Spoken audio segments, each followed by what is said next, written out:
Buenas noches, bendiciones. Dios les bendiga, hermano. Dios les bendiga, hermanos.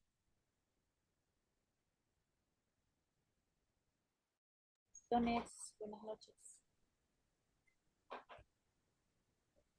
Buenas noches, bendiciones. Buenas noches, hermanos, bendiciones.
Dios les bendiga, hermanos. Vamos a orar para que comencemos en esta noche en el nombre de Jesús esta, esta reunión. Padre, te damos gracias en el nombre de Jesús. Te alabamos, te bendecimos, porque tú eres bueno, porque para siempre es tu misericordia.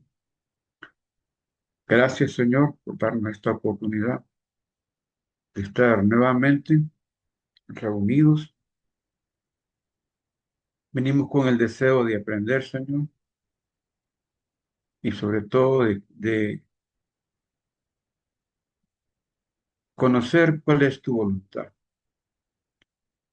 Ponemos nuestro corazón, nuestra mente, para que tú la gobiernes, que tú la intervengas y pongas en nosotros el querer, cómo el hacer por tu buena voluntad. Que nos ayudes a ser disciplinados y a buscar cuál es tu propósito en cada uno de los pasajes bíblicos, cada uno de los libros que leemos frecuentemente, Señor, y que algunos de ellos tocan nuestro corazón y nos impactan y nos transforman. Asimismo, Señor, quisiéramos poder comunicarles a otros este sentir, este conocer, para que también sean transformados y cambiadas sus vidas para la gloria tuya, Padre, en el nombre de Jesucristo. Amén y amén.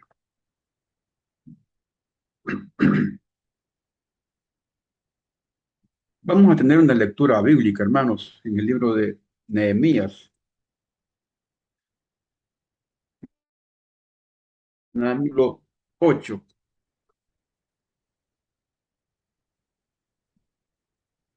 Capítulo 8.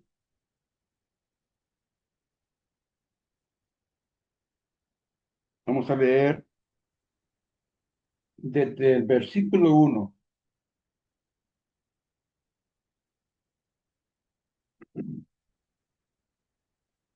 en adelante. Venido el mes séptimo, los hijos de Israel estaban en sus ciudades y se juntó todo el pueblo como un solo hombre en la plaza que está delante de la puerta de las aguas. Y dijeron a Esdras, el escriba, que trajese el libro de la ley de Moisés. la cual Jehová había dado a Israel. El sacerdote Esdras trajo la ley delante de la congregación, así de hombres como de mujeres, y de todos los que podían entender, el primer día del mes séptimo, y leyó en el libro de la plaza, delante de la plaza que está delante de la puerta de las aguas, desde el alba hasta el mediodía, en presencia de hombres y mujeres, y de todos los que podían entender, y los oídos de todo el pueblo estaban atentos al libro de la ley. Y el escriba Esdras estaba sobre un púlpito de madera que habían hecho para ello, y junto a él estaban Matatías, Sema, Anías, Urías, Hilcías y Maasías a su mano derecha, y a su mano izquierda Pedaías, Misael, Malquías, Asum, Hasbadaná, Zacarías, Mesulán. Abrió pues Esdras el libro a ojos de todo el pueblo, porque estaba más alto que todo el pueblo. Y cuando lo abrió todo el pueblo estaba atento. Bendijo entonces Esdras a Jehová, Dios grande, y todo el pueblo respondió amén, amén, alzando sus manos, y se humillaron y adoraron a Jehová, inclinados a tierra. Y los levitas, Jesúa, Bani, Serebías, Jamín, Jacub, Sabetai, Odías, Masías, Kelita, Azarías, Josabet, Hanán y Pelaía hacían entender al pueblo la ley, y el pueblo estaba atento en su lugar, y leían en el libro de la ley de Dios claramente, y ponían el sentido de modo que entendiesen la lectura. Y Nehemías, el gobernador, y el sacerdote Esdras, escriba, y los levitas que hacían entender al pueblo, dijeron a todo el pueblo: Día santo es a Jehová, nuestro Dios. No os entristezcáis ni lloréis, porque todo el pueblo lloraba, oyendo las palabras de la ley.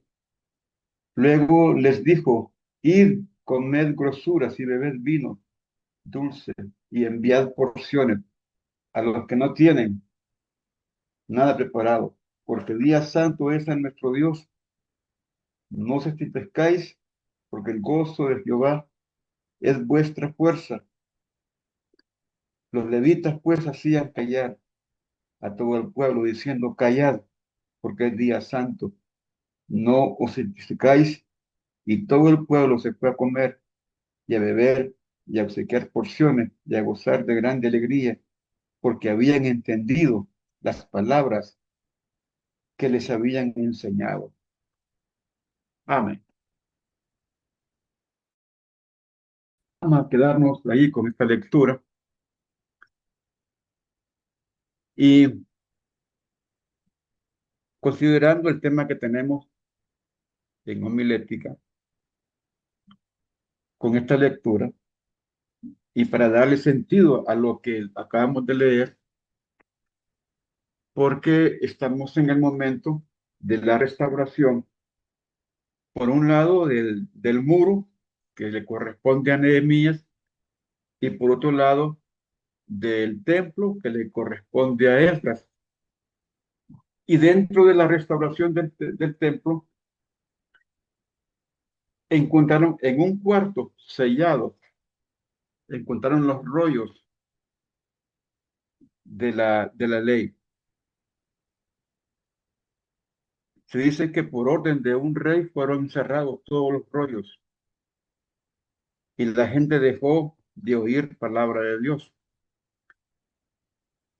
Esta palabra, que fue escrita en el hebreo, bueno, ustedes saben que fue allá por el año 1450, aproximadamente antes de Cristo, cuando estas escrituras fueron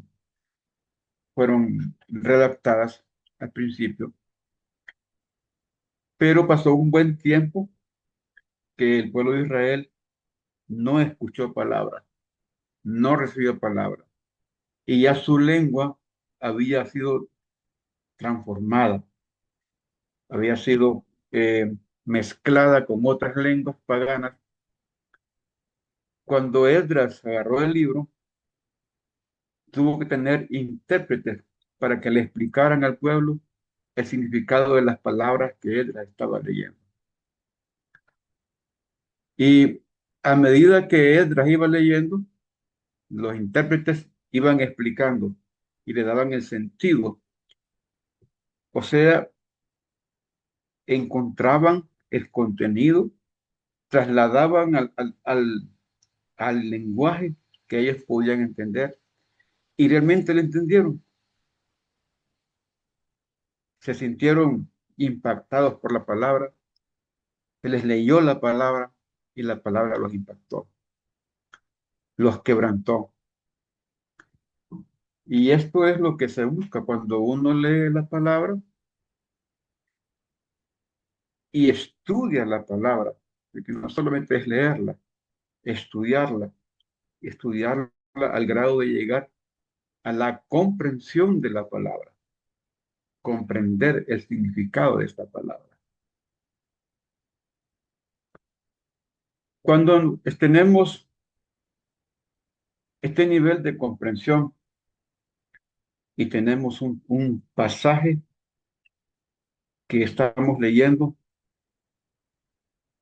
este pasaje nos dice mucho porque nos da, nos narra una historia, nos narra un mensaje, nos narra una profecía, nos narra una promesa. Pero hay que entender entonces cuál era la idea de ese escritor, de ese autor, cuál era la idea, cuál era el enfoque, si él tenía una idea o un tema principal o una idea principal y ideas secundarias, y ya encontramos el significado de lo que quería decir, el enfoque que tenía, el mensaje que tenía. Ahora, ¿cómo traducirlo a nuestro contexto actual? ¿Cómo volverlo contemporáneo ese mensaje sin que pierda el enfoque original? Porque el enfoque original es el que fue inspirado. Y cuando nosotros tenemos claro la idea central, el propósito de ese pasaje que estamos leyendo y que nos ha impactado, que ha llegado a nuestro corazón y queremos compartir, pues algunas veces tenemos que hacer un trabajo que va a exigirnos un poco más de lo que solemos hacer. Va a exigirnos disciplina para estudiar el texto, para conocer el contenido, comprender el contenido. Y para llegar a comprender el contenido, existen algunos niveles de estudio. Hay un nivel de estudio que es el nivel exegético. Y en el nivel exegético trabajamos con la sintaxis con la prosodia, con la etimología y el significado textual en el lenguaje original. O sea, si vamos por el caso, vamos a estudiar la palabra escritura.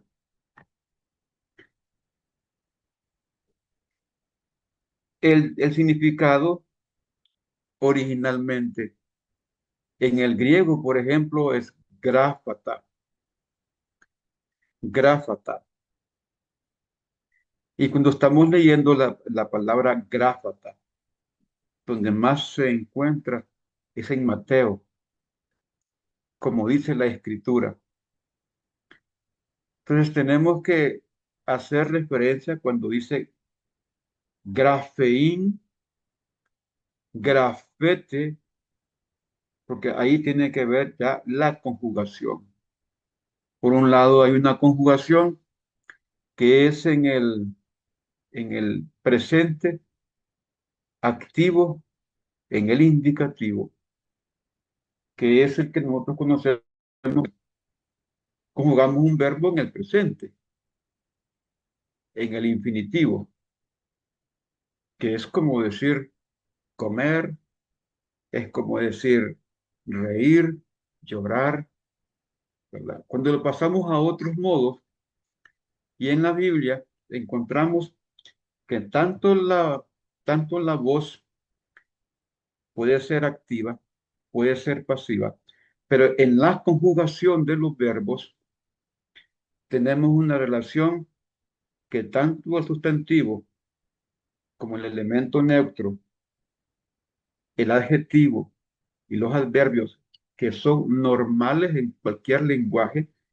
pero en el griego tenemos la complicación que son 28 artículos lo que hay.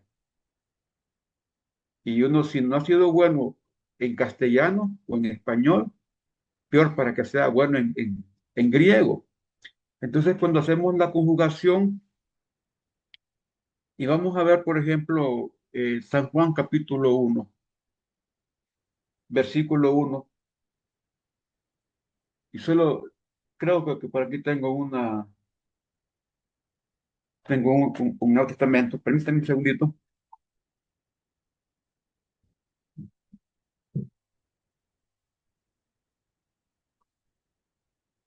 porque en algunas palabras, en algunos libros no aparece la palabra Deus, ¿verdad? Pero aparece la palabra Deón, pero es como se ha conjugado el texto. Y en el San Juan capítulo 1, por ejemplo, dice en el versículo 1, ¿qué tengo? Se lo voy a leer tal como está aquí en el griego.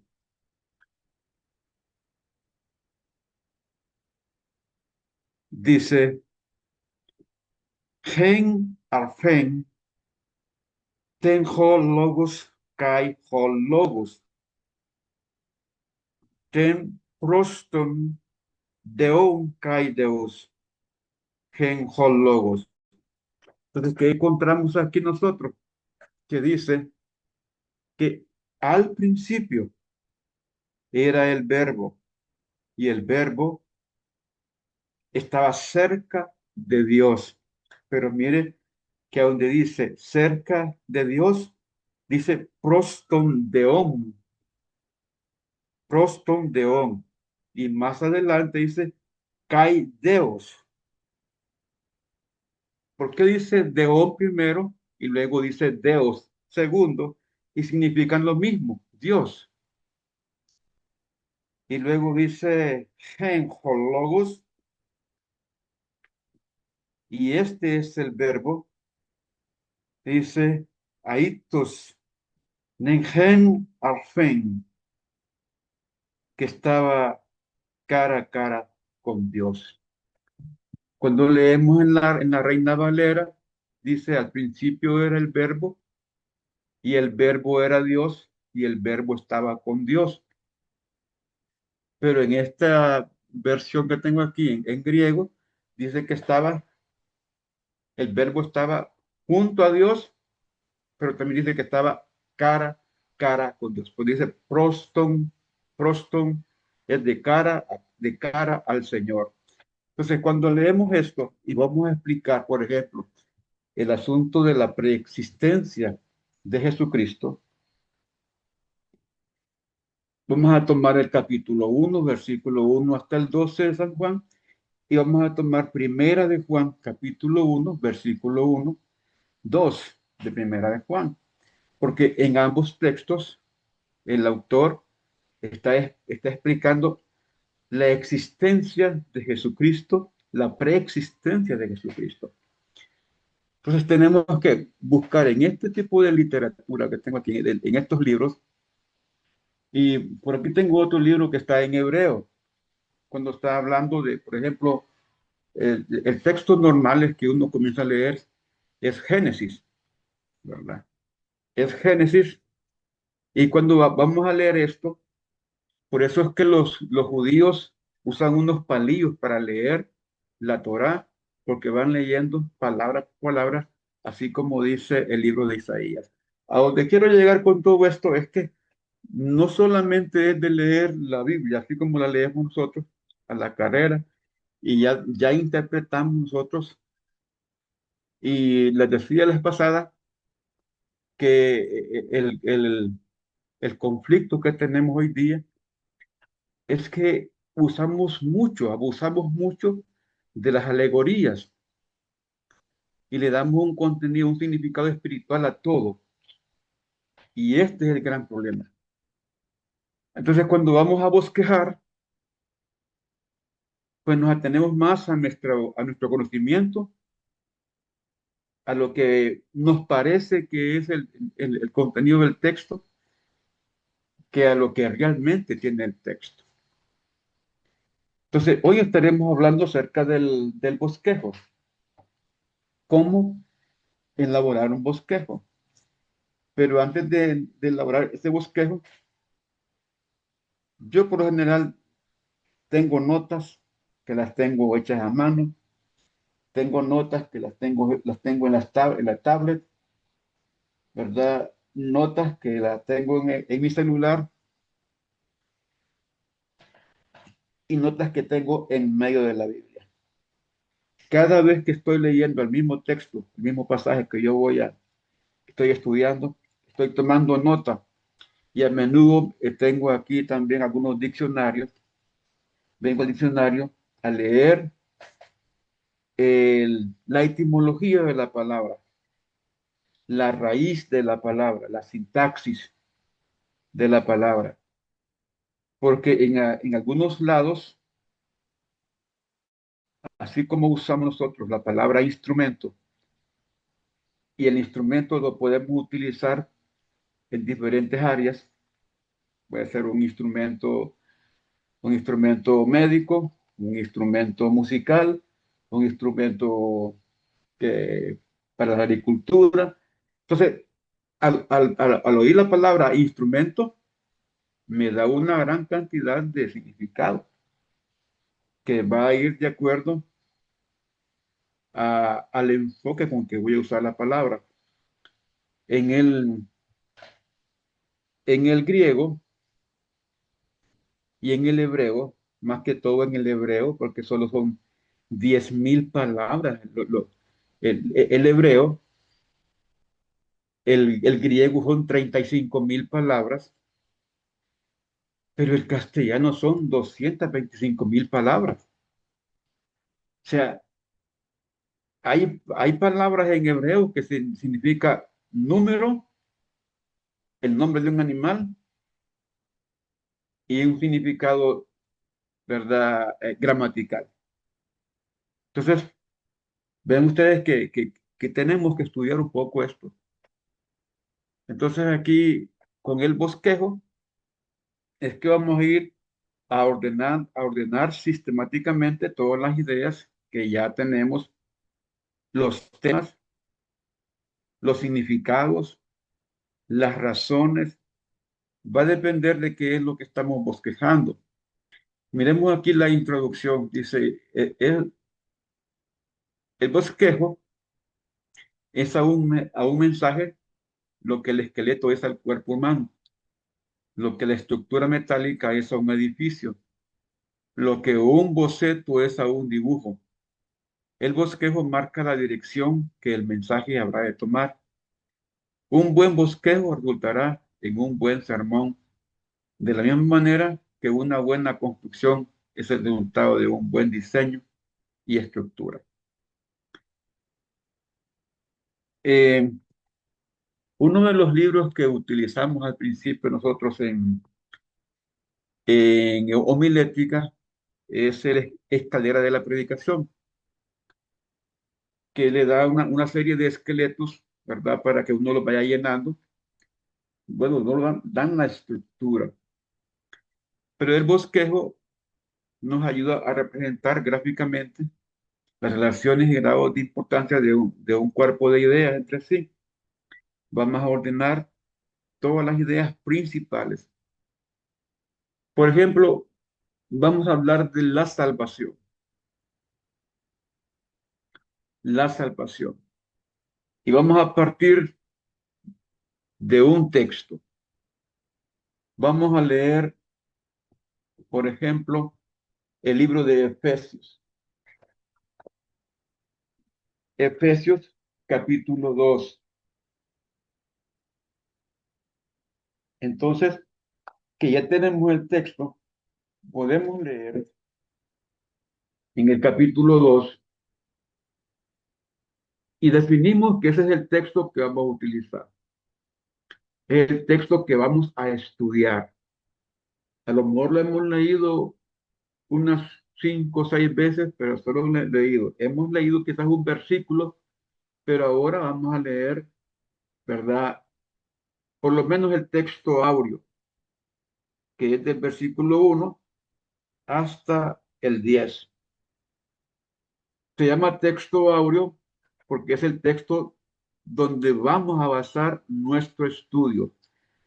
El capítulo 2 abarca mucho más, hasta el 22, pero el texto áureo es donde yo me voy a enfocar.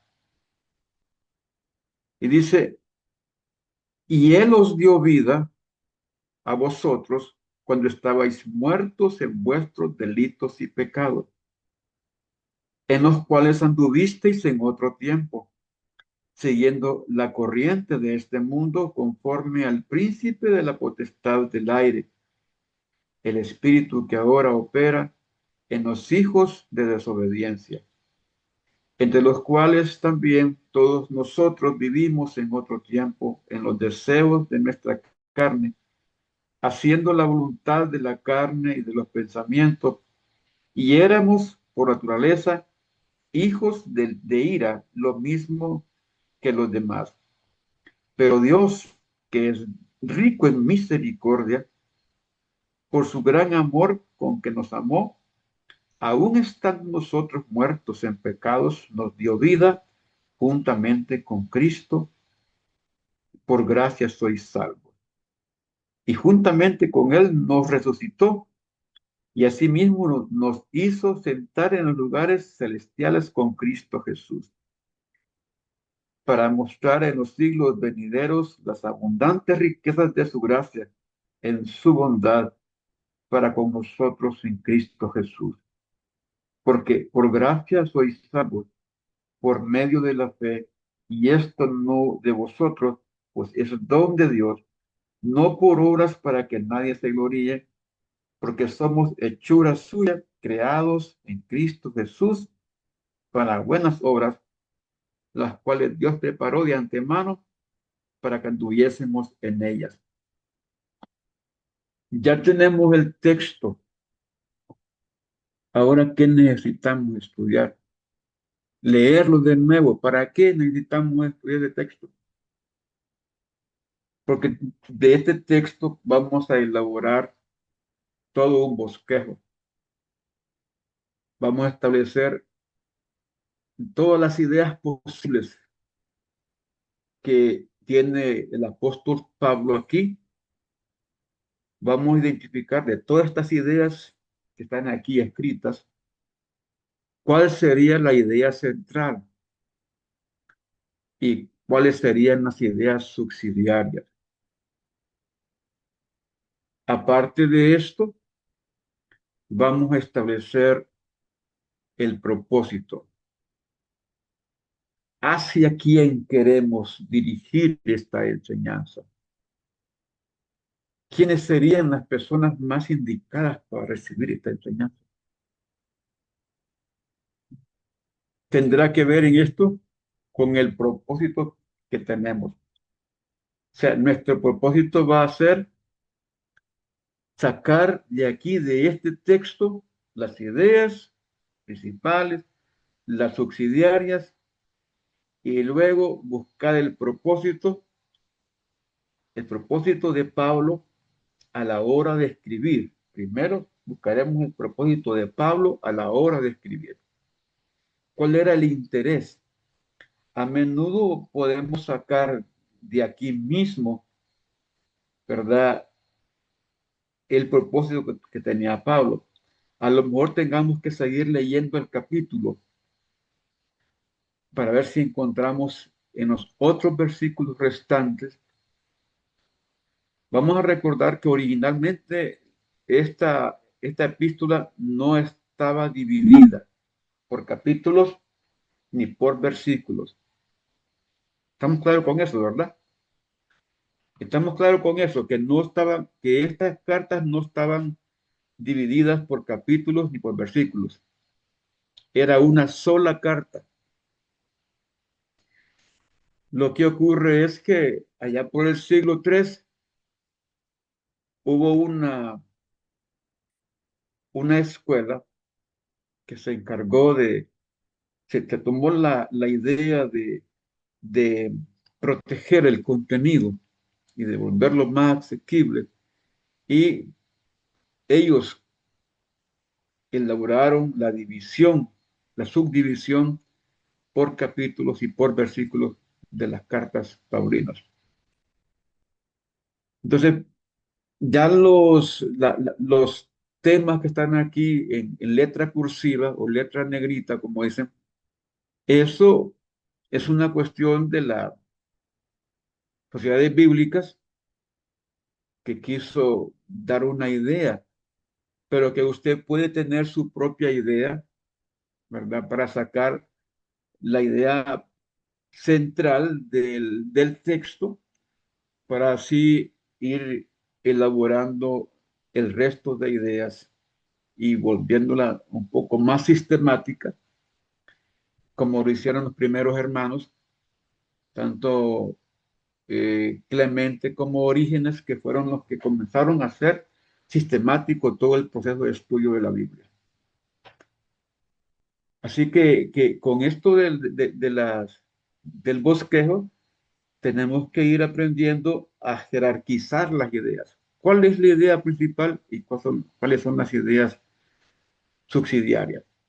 Y pregunto, de estos 10 versículos que leímos para ustedes, ¿cuál sería la idea principal? Para eso, volvamos a leer el texto. Leamos de nuevo el texto. Mire cómo comienza. Y Él os dio vida a vosotros cuando estabais muertos en vuestros delitos y pecados, en los cuales anduvisteis en otro tiempo siguiendo la corriente de este mundo, conforme al príncipe de la potestad del aire, el espíritu que ahora opera en los hijos de desobediencia, entre los cuales también nosotros vivimos en otro tiempo, en los deseos de nuestra carne, haciendo la voluntad de la carne y de los pensamientos, y éramos por naturaleza hijos de ira, lo mismo que los demás. Pero Dios, que es rico en misericordia, por su gran amor con que nos amó, aun estando nosotros muertos en pecados, nos dio vida juntamente con Cristo. Por gracia sois salvos. Y juntamente con Él nos resucitó y asimismo nos hizo sentar en lugares celestiales con Cristo Jesús. para mostrar en los siglos venideros las abundantes riquezas de su gracia en su bondad para con nosotros en Cristo Jesús. Porque por gracia sois salvos por medio de la fe, y esto no de vosotros, pues es don de Dios. No por obras para que nadie se gloríe, pues somos hechura suya, creados en Cristo Jesús para buenas obras, las cuales Dios preparó de antemano para que anduviésemos en ellas. Podemos sacar una idea principal de ahí y podemos sacar, digamos que saquemos 4 ideas subsidiarias de estos versículos que están aquí para ustedes. ¿Cuál es el versículo que más le impacta a usted? Tiene la libertad para hablarlo, para decirlo. Dios les ¿Cuál bendiga, es? hermanos. Dios le bendiga, mi hermano. Pues yo considero, pastor, que el versículo 8, que nos habla de que por gracia somos salvos por medio de la fe, y que esto no es de nosotros, pues, sino que es un regalo de Dios. Y el 9 dice, no por obras, para que nadie se gloríe. Seguridad. Yo, sí, yo considero que ese sería el texto áureo, pastor. Ese es el que tiene la idea principal, Ujú. ¿sí? Aunque la idea principal podría estar diseminada en todos los versículos.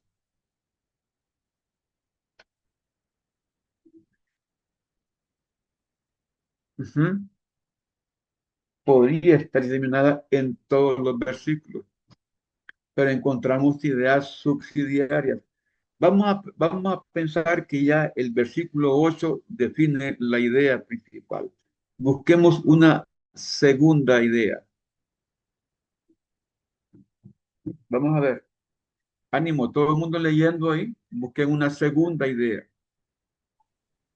Pastor, ¿Sí? a mí me llama la atención el versículo 5 que El habla que, 5. sí, el 5 aún estando nosotros muertos en pecados, nos dio vida juntamente con Cristo.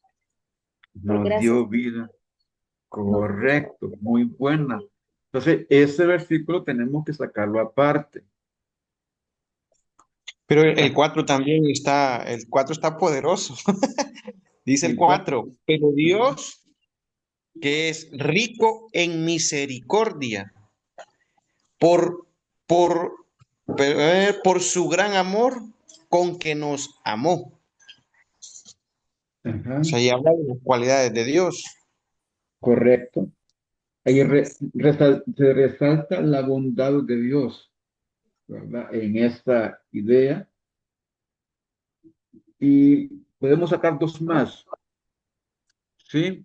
Vamos a ver quién me dijo, pastor, por También está en el 6, pastor.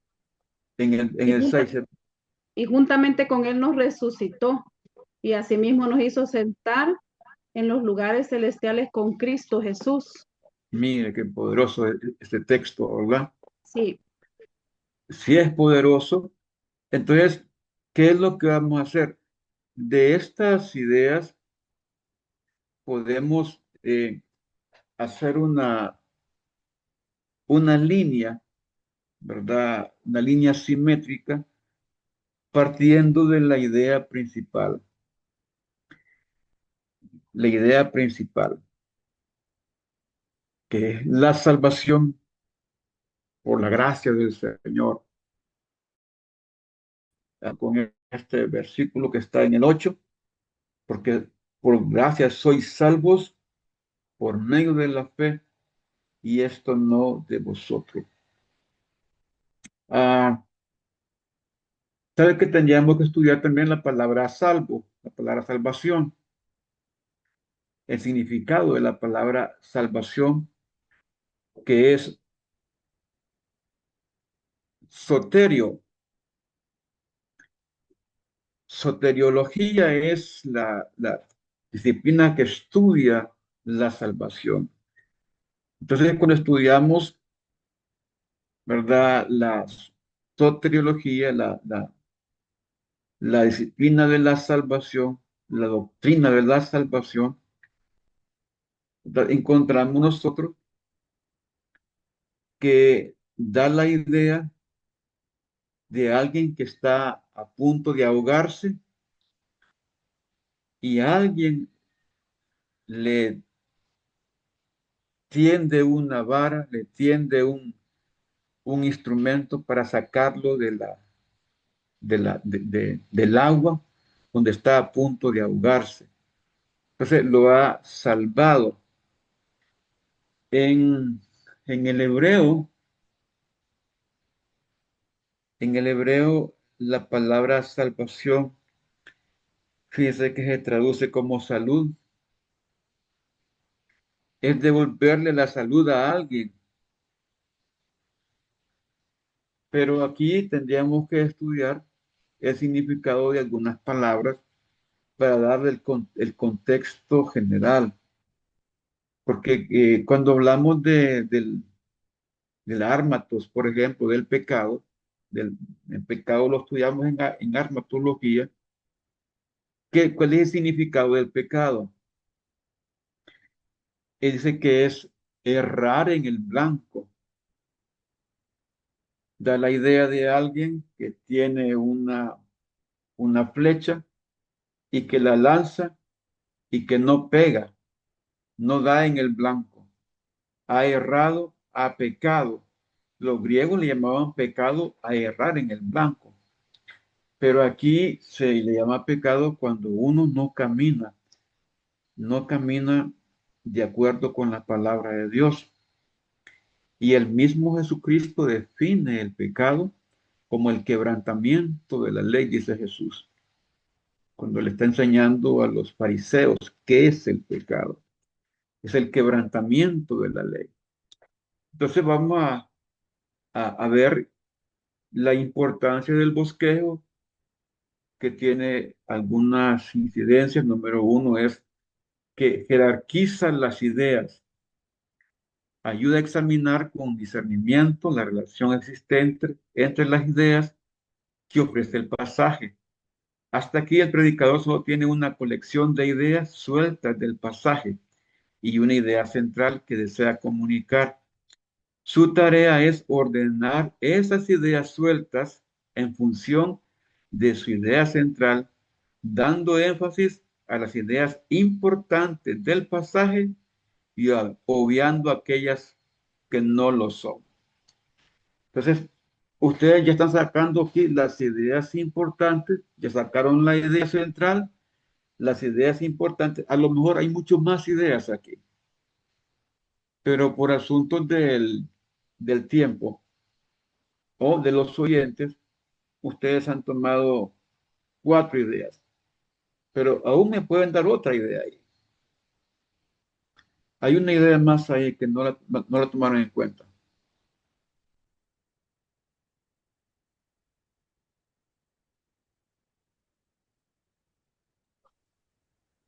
Veamos lo que dice el versículo 2.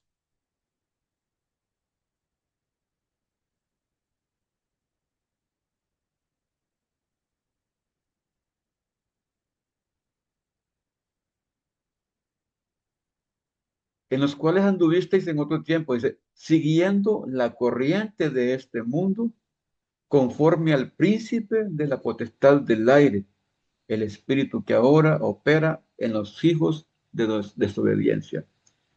Ahí hay una idea que, que no nos agrada, pero que es una idea subsidiaria que podemos utilizar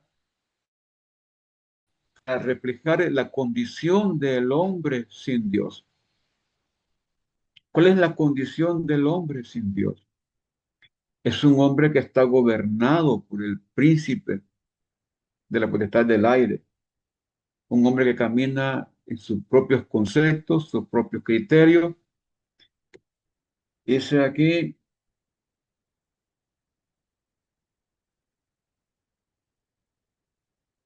y dice que es un espíritu que ahora opera en los hijos de desobediencia. ¿Cuánto podemos sacar de aquí de este mensaje?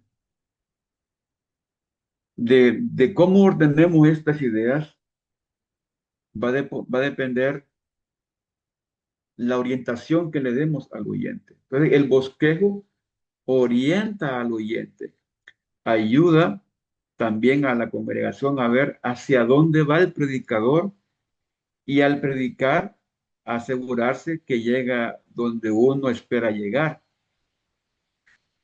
Miren que a veces,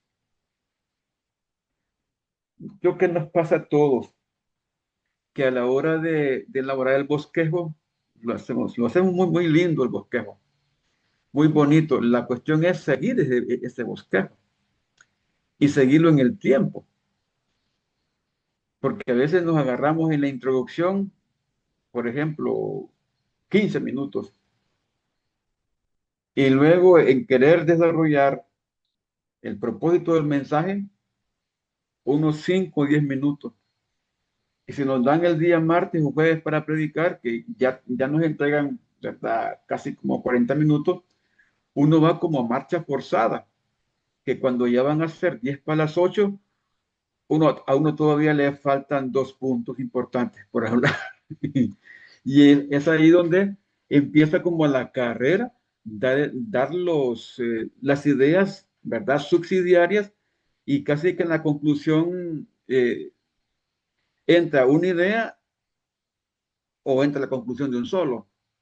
Pero eso lo vamos a ver después. Pero la cuestión del bosquejo es que sirve para orientar al oyente, para jerarquizar ideas, pero para orientar al oyente, y también uno se orienta. ¿Cuál idea sigue? ¿Cuál idea sigue? Esta idea tiene algunas características especiales. Esta idea tiene alguna acción o varias acciones, porque hasta este momento, por ejemplo, si vamos a hablar de la salvación, que somos salvos por gracia, pero ¿dónde dice que tenemos que hacer? Dice aquí que es por fe, que no es por obras. Tendríamos que leer el siguiente bloque que tenemos aquí adelante, a ver si encontramos nosotros qué más nos dice de la salvación. A veces tenemos que leer en otro texto, auxiliarnos de otro texto, para el caso del libro de Romanos, capítulo 10, el versículo 9, que dice que si confesamos con nuestra boca que Jesús es el Señor, ¿estamos de acuerdo con eso? Es posible que tengamos que auxiliarnos de eso para ver dentro de los subtemas, ¿verdad? O los ítems que vayamos anotando para orientar al oyente qué tiene que hacerse. Número 3, el bosquejo,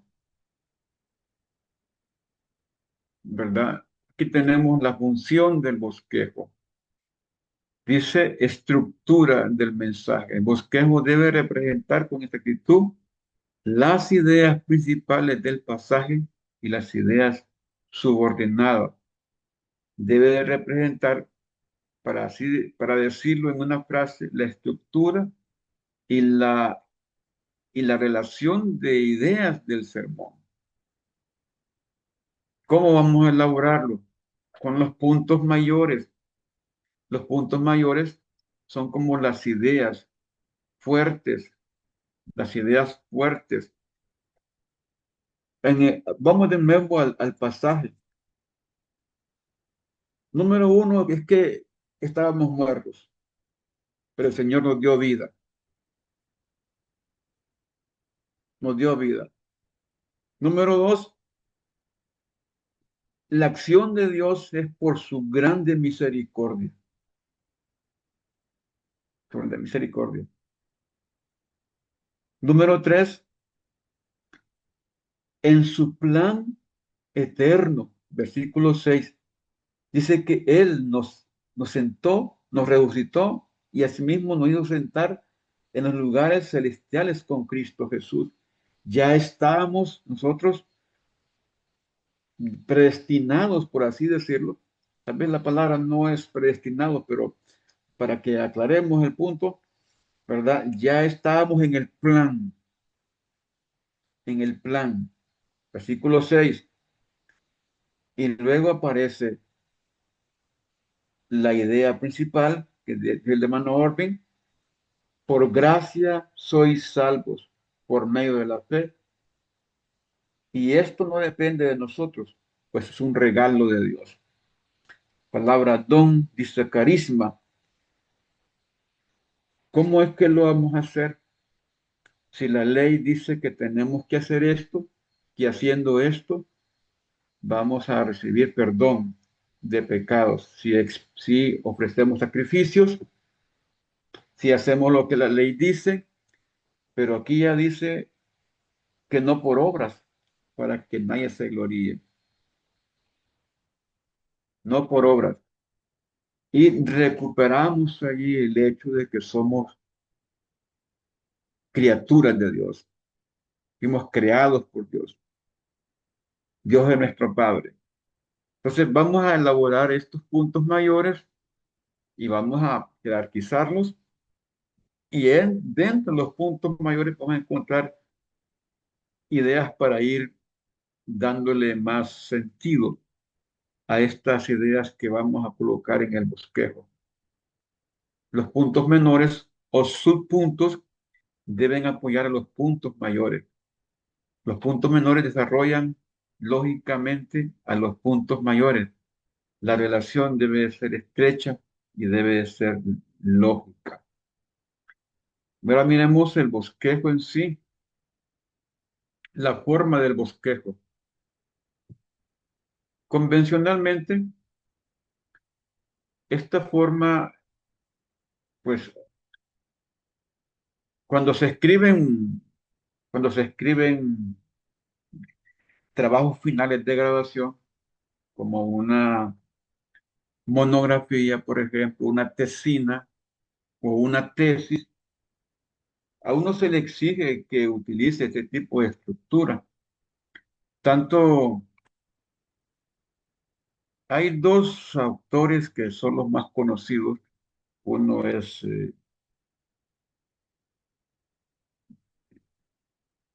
vamos a ver si, Tamayo,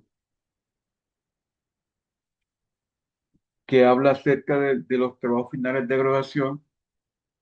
Sampieri es el otro, que da también ciertas estructuras, y la Universidad de Oxford da una línea de cómo hacer los trabajos finales, pero los bosquejos también utilizamos esta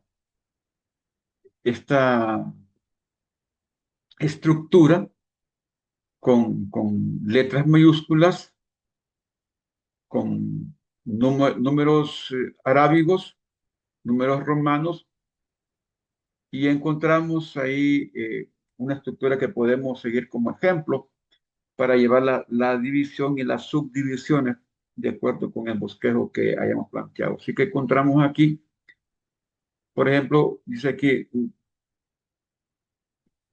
convencionalmente se ha usado números romanos para los puntos mayores, letras mayúsculas para los menores, números arábigos para las secciones y, y que siguen, y letras minúsculas para la próxima subdivisión. No puede existir una subdivisión por sí sola, debe de haber a lo menos dos.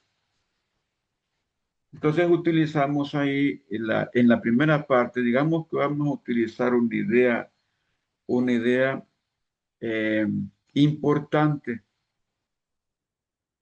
Ya debemos de tener la idea central y colocar la idea central arriba, pero luego tenemos una idea subsidiaria, y con dos ideas subsidiarias hacemos una una idea central, o sea, desglosamos. La idea central, después vamos a ver si trabajamos con el tema, ¿verdad? Con el tema de la idea central y también con un elemento que apoya el tema. Entonces, veamos cómo vamos aquí trabajando, primero con una idea principal. Y decimos aquí, por ejemplo, la salvación.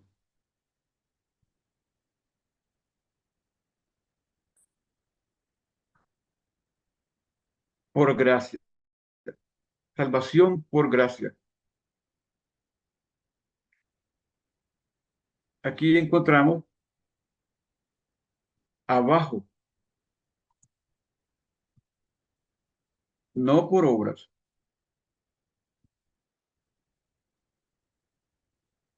por medio de fe.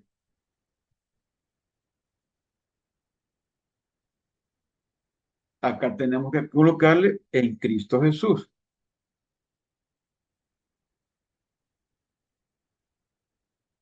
Vamos a ver si.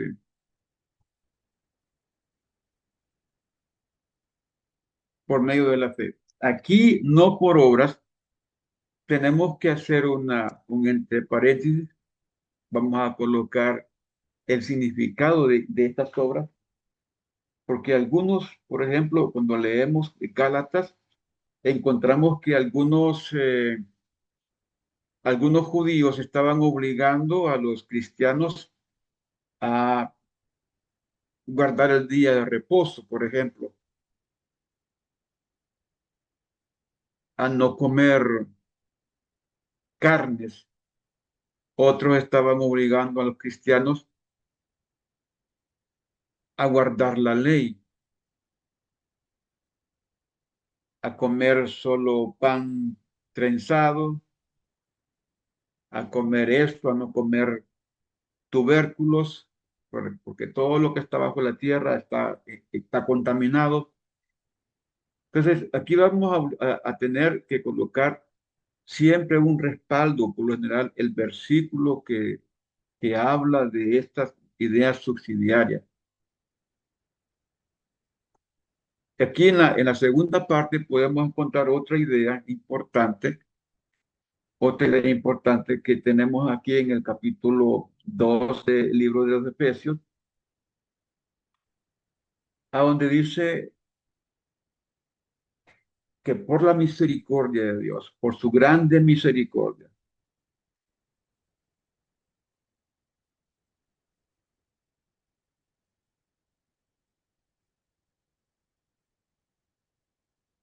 Dios que es rico en misericordia, pero ¿quién merece la salvación? ¿Quién la merecía? ¿Alguno de ustedes merecía la salvación? No, ninguno la merecía. Yo no la merecía. Y la Biblia dice que justo no había ni aún uno. Capítulo 3, versículo 10 de Romanos. Así que no podemos exigir a Dios que nos salve.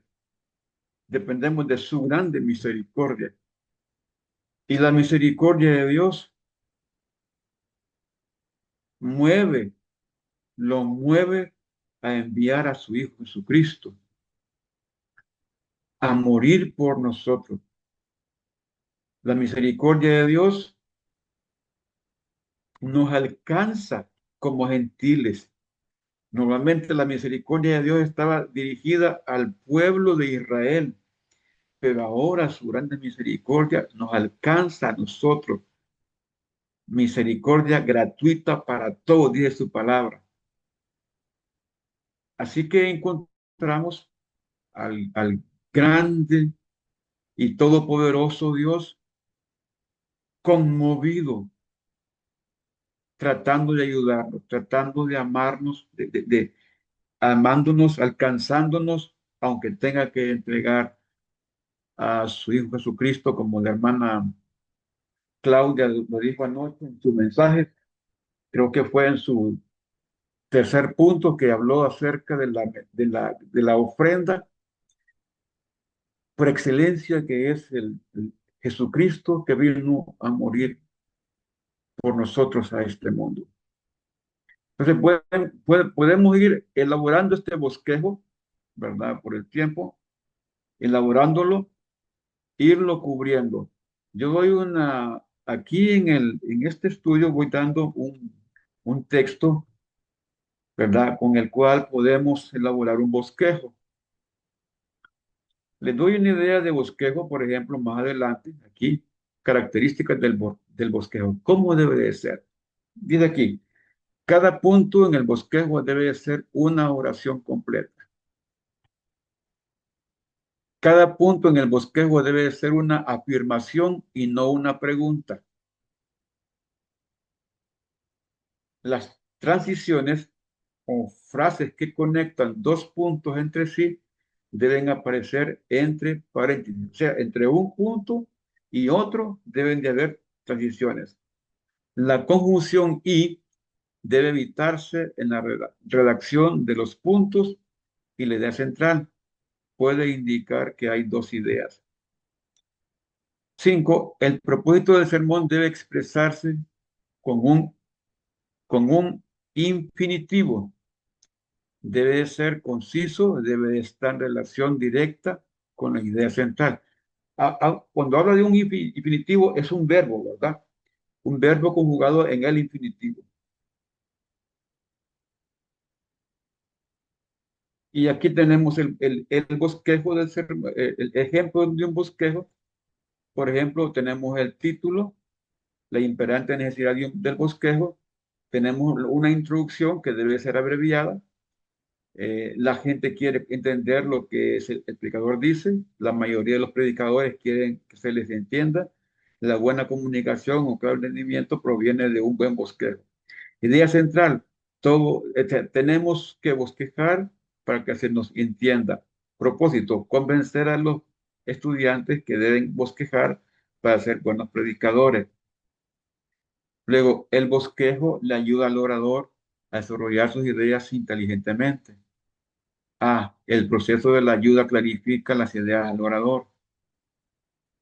Número 1, el bosquejo le ayuda a ver qué es lo que está diciendo. 2, el bosquejo le ayuda a jerarquizar sus ideas. La transición, esto contribuye grandemente a que el orador se informe de qué sigue. El proceso le ayuda en el descubrimiento de algunas, de lagunas en su sermón. O sea, algo no está bien escrito, algo no está bien dicho, no tiene un concepto doctrinal correcto, entonces ahí podemos trabajar en eso.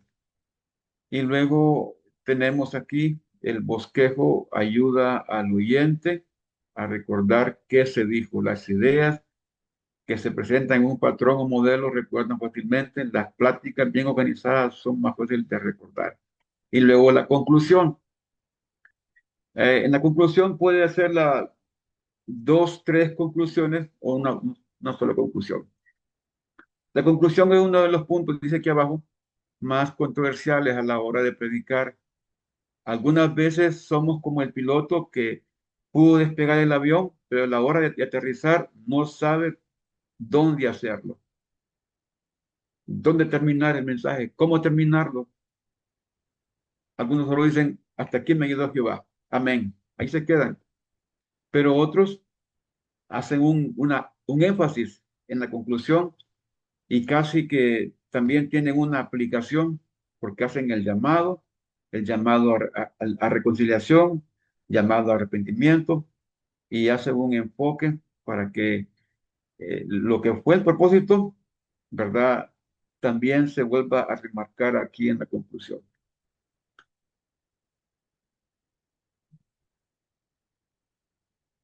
Creo que no había no había trabajo para ustedes ahí. No puse el trabajo. Pero, ¿saben qué me gustaría? Tal vez pueden ustedes leer en su casa el libro de Isaías, capítulo 28.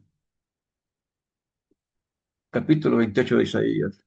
Los versículos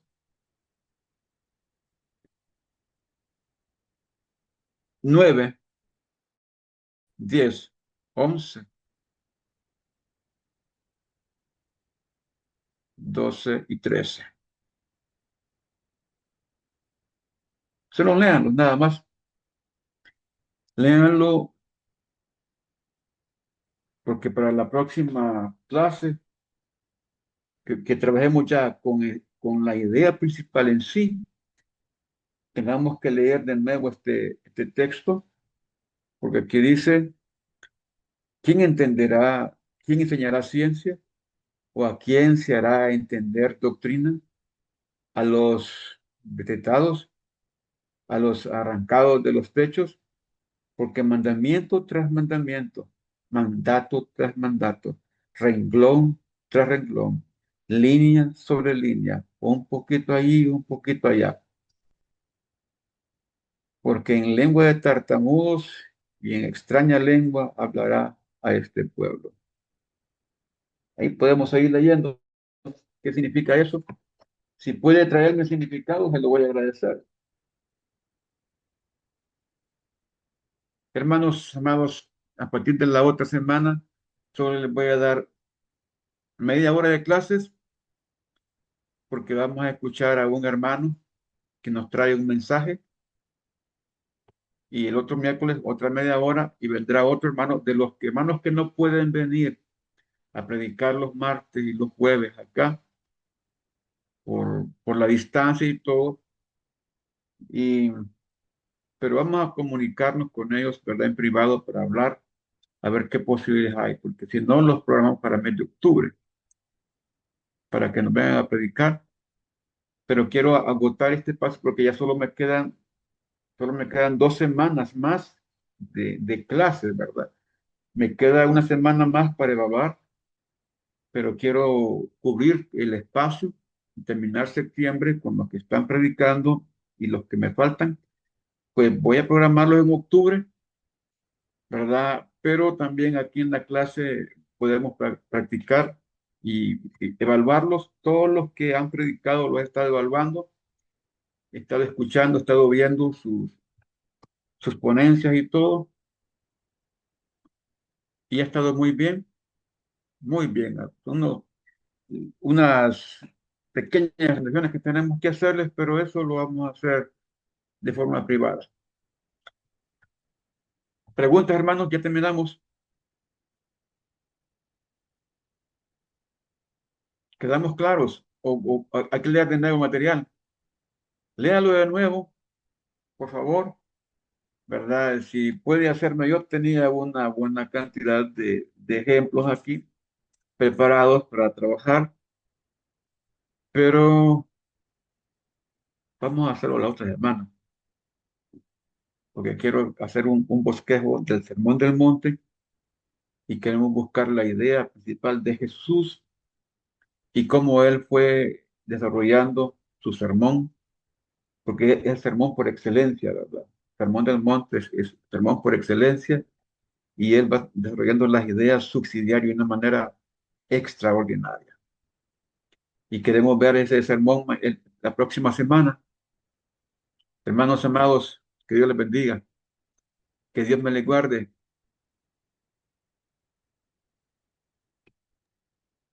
Amén. Que Dios les bendiga, hermanos. Feliz noche. Buenas noches, Bendiciones, hermanos. bendiciones. Bendiciones, buenas noches. Bendiciones. Bendiciones. Que Dios les Bendiciones, buenas noches. Bendito Dios.